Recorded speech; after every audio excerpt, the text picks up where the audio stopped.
قبلہ جب نواسۂ رسول فرزند زہرا کو مکہ میں پتہ چلا کہ ان کے قتل کا منصوبہ بنایا گیا ہے کہ حج کے دوران ان کو شہید کر دیا جائے، تو آپ نے مکہ چھوڑنے کا فیصلہ کیا، عمرہ تمتع کو عمرہ مفردہ میں بدل کر آپ نے وہاں سے مکہ سے کوچ کیا اور کہا کہ میں بیت اللہ کی حرمت کو پامال ہوتا ہوا نہیں دیکھ سکتا۔ مکہ سے جب آپ کوفہ کی طرف روانہ ہوئے تو رستے میں حضرت حر نے آپ کا رستہ روکا۔ یہ جو تاریخی واقعہ ہے اس حوالے سے ہمارے ناظرین کو تھوڑا سا بتائیے گا کہ وہاں پہ کیا حضرت حر کے ساتھ آپ کا مکالمہ ہوا اور وہ واقعہ کس طرح رونما ہوا۔ جی بہت شکریہ۔ بسم اللہ الرحمن الرحیم۔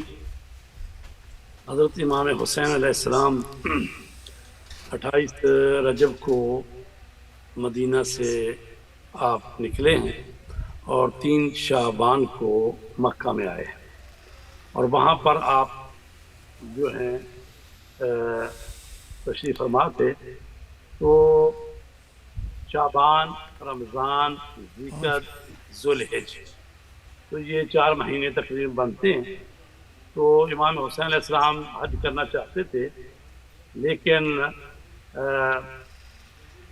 یزید کی طرف سے کچھ لوگوں کی ڈیوٹی لگائی گئی کہ امام حسین کو حج کے دوران ہی قتل کر دیا جائے۔ تو لہذا آپ نے جو ہے حج کو عمرے میں بدلا اور پھر آپ وہاں سے نکلے، کیونکہ آپ نہیں چاہتے تھے کہ ان کی وجہ سے، یعنی ان کے قتل کی وجہ سے خانہ کعبہ کی حرمت پامال ہو، کیونکہ یہ وہ ہستیاں ہیں کہ جو دین اسلام کی حفاظت کے لیے آئی ہیں، دین اسلام خانہ کعبہ کی حرمت کو بچانے کے لیے آئی ہیں۔ تو لہذا آپ نے وہاں سے سفر کا آغاز کیا، اور چونکہ اسی اثناء میں کوفہ کے لوگوں کی طرف سے بہت سارے خطوط آ چکے تھے، تقریباً کہا جاتا ہے 18,000 کے قریب۔ تو اصل میں تو تاریخ میں لکھا گیا ہے کہ تقریباً کو 150 خط آیا تھا، اور ایک ایک خط پہ کئی قبیلوں کے لوگ، ان کے نام، اور کہ آپ تشریف لائیں، کیونکہ لوگوں کو معلوم ہو چکا تھا کہ امام حسین علیہ السلام نے بیعت سے انکار کر دیا ہے، اور اب وہ مکہ میں تشریف فرما ہیں۔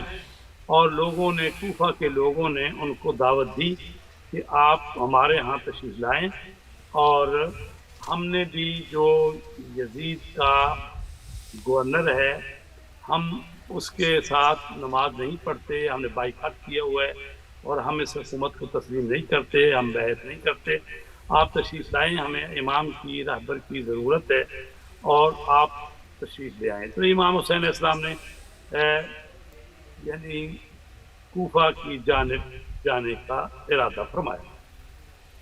تو آپ آ رہے تھے، منزل بے منزل تشریف لا رہے تھے، تو ایسے میں ایک منزل پر پہنچے ہیں، تو آپ نے حکم دیا اپنے ساتھیوں کو کہ یہاں سے پانی کی مشکیں بھر لیں۔ ظاہر ہے کہ صحرا اور عرب کا علاقہ، اور وہاں پر پانی کی بہتات تو نہیں تھی، تو لہذا آپ نے وہاں سے حکم دیا ایک منزل پر کہ یہاں سے پانی کی مشکیں بھر لیں۔ تو تقریباً کہا گیا ہے 50 کے قریب پانی کی مشکیں بھر لی گئی۔ اچھا، جب آپ تشریف لا رہے تھے تو ایک منزل آئی ہے بطن عقبہ، تو جب آپ نے کوچ کیا، اور منزل شراف ہے اس کا نام۔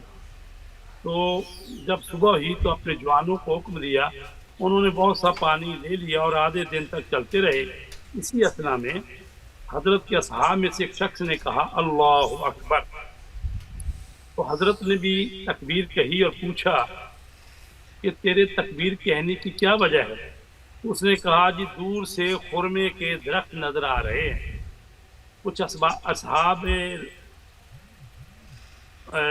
مولا کہنے لگے کہ خدا کی قسم ہم نے تو اس جگہ کبھی خرمے کے درخت نہیں دیکھے. حضرت نے فرمایا اچھی طرح دیکھو کہ تمہیں کیا نظر آتا ہے.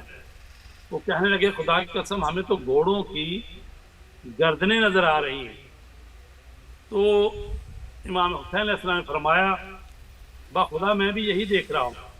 جب معلوم کر لیا کہ لشکر کے نشان ظاہر ہو رہے ہیں تو اپنی جانب بائیں جانب اس پہاڑ کی طرف مڑے جو وہاں تھا اور اسے ذو حسن کہتے ہیں. اس بنا پر کہ جنگ کی ضرورت پیش آئے تو پہاڑ کی جو ہے وہ پناہ ہو، اور اس کی طرف پشت کر کے جنگ کی جگہ واپس اپنے خیمے نصب کر دیے.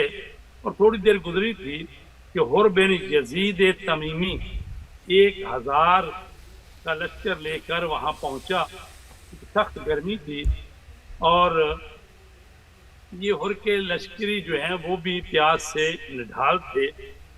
اور جب وہ پہنچے ہیں وہاں پر تو امام حسین علیہ السلام نے اپنے ساتھیوں سے کہا کہ ان کو پانی پلایا جائے. لہٰذا ان کو پانی پلایا گیا، ان کے گھوڑوں کو بھی پانی پلایا گیا، حتیٰ کہ یہاں تک کہا گیا ہے کہ یہ ایک شخص ہے علی بن تعان محاربی، وہ کہتا ہے کہ میں حر کے لشکر کا آخری فرد تھا جو وہاں پہنچا اور پیاس نے مجھ پر اور میرے گھوڑے پر بہت غلبہ کیا ہوا تھا. جب حضرت سید الشہداء نے میرے اور میرے گھوڑے کی حالت دیکھی تو مجھ سے فرمایا کہ نخر راضیہ. میں آپ کی مراد کو نہ سمجھ سکا تو آپ نے فرمایا کہ اے بھتیجے اس اونٹ کو بٹھاؤ کہ جس پر پانی لدا ہوا ہے. بس میں نے اونٹ کو بٹھایا تو آپ نے مجھ سے فرمایا پانی پی لو. جب میں نے چاہا کہ پانی پیوں تو مشق کے دہانے سے پانی بہہ جاتا تھا. آپ نے فرمایا مشق کے دہانے کو الٹ دو. میں نہ سمجھ سکا کیا کروں. وہ خود حضرت امام حسین بنفس نفیس کھڑے ہوئے اور مشق کے دہانے کو الٹایا اور مجھے سیراب کیا. بس اس دوران اور آپ کی موافقت اور عدم مخالفت میں رہا یہاں تک کہ نماز ظہر کا وقت آ گیا. تو اذان ہوئی اور نماز ظہر کا وقت ہوا تو اب آپ نماز پڑھانے کے لیے آگے بڑھے تو حر سے پوچھا کہ آپ ہمارے ساتھ نماز پڑھو گے یا علیحدہ؟ تو انہوں نے کہا کہ آپ کے ساتھ نماز پڑھیں گے. تو لہٰذا حر کے لشکر نے بھی جو 1000 کا لشکر تھا امام حسین علیہ السلام کی امامت میں وہاں نماز پڑھی. اور دونوں لشکروں کے درمیان نماز کے بعد دونوں لشکروں کے درمیان امام حسین علیہ السلام کھڑے ہو گئے، حمد و ثناء الہی بجا لائے. پھر فرمایا اے لوگو خود بخود تمہاری طرف میں نہیں آیا بلکہ تمہارے متواتر اور پیدر پہ قاصد آئے. انہوں نے خطوط بھیجے میری طرف کہ ہمارا کوئی امام اور پیشوا نہیں ہے، آپ آئیں تاکہ شاید خداوند عالم ہمیں آپ کی وجہ سے حق کی طرف ہدایت فرمائے. لہٰذا میں اپنا ساز و سامان باندھ کر تمہاری طرف آیا ہوں. تو اب اگر تم اپنے عہد و پیمان پر باقی ہو تو اپنے پیمان کو تازہ کرو اور میرے دل کو مطمئن کرو. اگر تم اپنی بات سے پھر گئے ہو اور اپنے عہد و پیمان کو توڑ چکے ہو اور میرے آنے کو پسند نہیں کرتے تو میں اپنی جگہ کی طرف پلٹ جاتا ہوں. پس وہ بے وفا خاموش رہے اور کسی نے کوئی جواب نہ دیا. تو حضرت نے مؤذن سے فرمایا کہ اقامت کہو، اور حر سے فرمایا تم اپنے لشکر کو نماز پڑھاؤ. حر نے کہا میں آپ کے پیچھے نماز پڑھوں گا. بس حضرت آگے ہوئے اور دونوں لشکروں نے آپ کے پیچھے نماز ادا کی. نماز کے بعد ہر لشکر اپنی جگہ کو پلٹ گیا.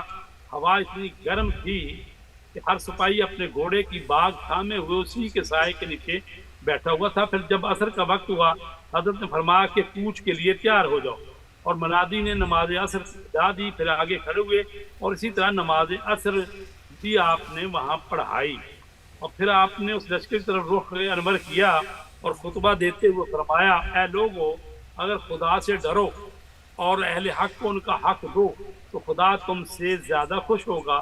اور ہم اہل بیت نبوت و رسالت ہیں اور اس گروہ سے زیادہ مستحق ہیں کہ جو ناحق ریاست کا دعویٰ کرتے ہیں. تمہارے درمیان ظلم و جور سے ہے رفتار کرتے ہیں. اگر تم لوگ ضلالت اور جہالت میں راس ہو چکے ہو اور تمہاری رائے اس بات سے بدل چکی ہے جو تم نے مجھے لکھی تھی تو کوئی حرج نہیں، میں واپس چلا جاتا ہوں.